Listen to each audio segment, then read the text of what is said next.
Wang Qishan's family owns, that Xi's family owns, that Deng Xiaoping's family owns. It's like that scene in The Untouchables when Sean Connery says, everybody knows where the whiskey is. Does anybody have the courage to take the axe and beat down the door? Now is our call to action. I don't need sort of claghorn. Well, you know, we need them in a stable member. We need them in a stable member of a ruler. No, we don't. We need them defeated. We don't need them a stable member. They're never going to be a stable member, you fool. What are you thinking of? It's time now to stop the happy talk. It's time now to stop all the claptrap you see all the time. It's time now to identify the enemy, take the fight to the enemy, take the torch to the enemy. And that is enemies that are both foreign and domestic.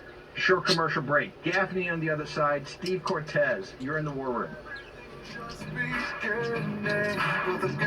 Seize their assets that's stolen from the Chinese people. We put them in trust and we figured it out later. We divvy it up between Lao Beijing and ourselves. We'll figure that out, but we steal it from them. You'll cut them off to be done in 6 months. 6 months without firing a shot, without a carrier battle group out of San Diego and Pearl at the bottom of the South China Sea, because the way you're headed, you can't walk into the sucker punch. Okay?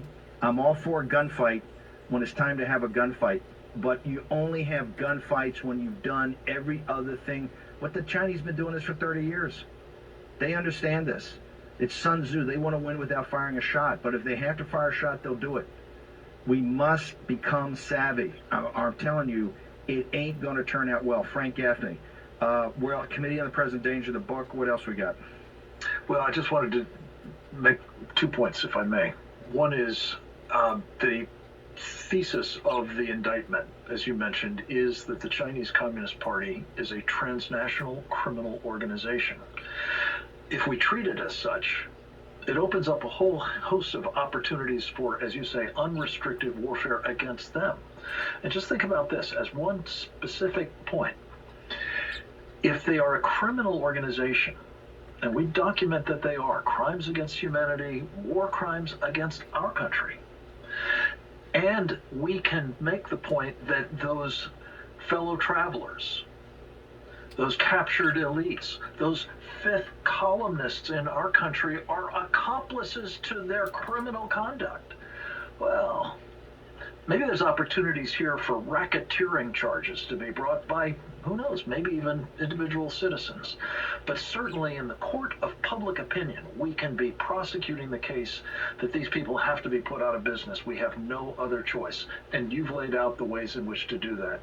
Cutting off their capital, stopping the technology flows, seizing their assets here in the United States.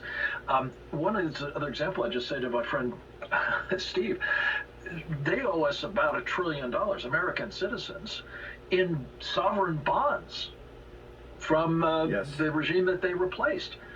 That's some found money that could go to reparations and all kinds of other things. Anyway, we can do all sorts of things if we put our head towards it. Committee on the Present Danger, China is a font of information. As you say, we're delighted to bring others along. I'm praying this will happen. But there's a wealth of information here, and we've tried to distill it in this book to make it accessible. PresentDangerChina.org is where you can find the webinars, and the distilled essence of it is in the indictmentbook.com. In every revolutionary movement, like in the Revolution of 1776, there's always Sam books. Adams, John Hancock, Patrick Henry, Thomas Paine. You didn't hear a lot about them after the revolution and after victory. You serve a purpose for a time. That's a vanguard. That's a cadre. That's what this audience is. You're a cadre. You're a cadre. The cadre always pushes your pathfinders. You're always pushing it forward. You're always pushing it forward, and they will come to you. They're coming to us right now. Think about it. You had this talk 5 years. No. Look at it. It's all coming our way. And now we gotta inform them how to be savvy, how to be tough, how to make these tough calls. Frank Gaffney, thank you very much for debate the bank crisis, because it's always the fault of the American people. It's all they're the ones that bring this upon us. Do you believe in that thesis, sir?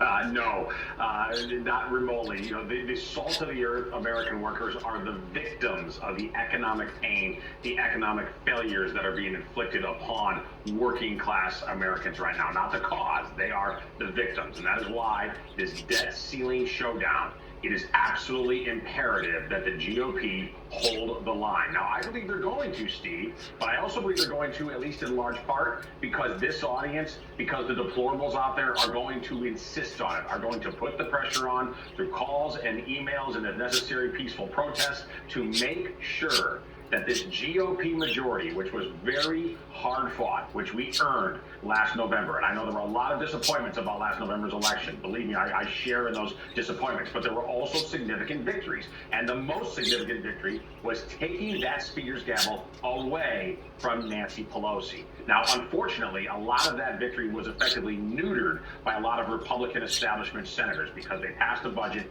in advance of that gavel being passed to Speaker McCarthy. So we don't have as many political weapons as we should, unfortunately, because people like Mitch McConnell and Tom Cotton collaborated with Joe Biden to worsen and exacerbate the I'm looking for answers. that we're in, and to politically steal away Try to the vote momentum right. from our movement. But nonetheless, that's spilled milk at this point. Bye-bye. We cannot go back and